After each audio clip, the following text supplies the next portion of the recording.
கொஞ்சம் கேப் வந்துருக்கணுமா இன்னும் இல்லைங்க. இனி போட வர்றதுக்கு கொஞ்சம் கேப் வரும். போட இப்படித்தான் வருங்களா வர்றது? அது ஆல்ரெடி ஸ்டேஜ் வந்திருக்கும், வர ஸ்டேஜ். இனி வர்றது வந்து தெளிவாக வரும். போட வித்தியாசம் கேப் வரும். சீப்புக்கு இது ரொம்ப நெருக்கி இருக்குது போட. நெருக்கி இருக்குது போல. கேப் கொஞ்சம் நல்ல கேப் இருக்கு. ரொம்ப நெருக்கி இருக்கு.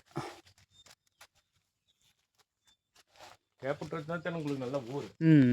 அது நெருக்கி தான் இருக்குது. நீ வர செக் பண்ணிக்கோங்க. உரங்கள் கொடுக்கலாமா? ஒரு என்ன கொடுப்பீங்க கொடுக்குற மாதிரி இருந்தா? சிஎன் வேண்டாம். சிஎன் வந்து கொடுத்தீங்கன்னா இந்த டைமில் அது உங்களுக்கு சருக்கு ஏறும். அப்புறம் சிஎன் மட்டும் வேண்டாம். கால்சியம் மட்டும் இப்போ கொடுக்கக்கூடாது. அதான் நீங்கள் வேறு ஏதோ கொடுக்குற மாதிரி இருந்தால் நீங்கள் உங்களுக்கு என்ன ஐடியாவோ கொடுங்க. சிஎனை தவிர அது கொடுங்க. அது நீங்கள் முடிவு பண்ணுறது தான். ஏன்னா உங்கள் செலவு கணக்கு எது நீங்கள் சரியாக இருக்குன்னு பாருங்கள். ஆனால் இது டோஸுமே போதும். இது மட்டுமே கொடுத்து கண்டினியூ பண்ணிக்கலாம். கண்டினியூவாக ஒரு 3 டைம் கொடுத்தா போதும். உரமே தேவையில்லை.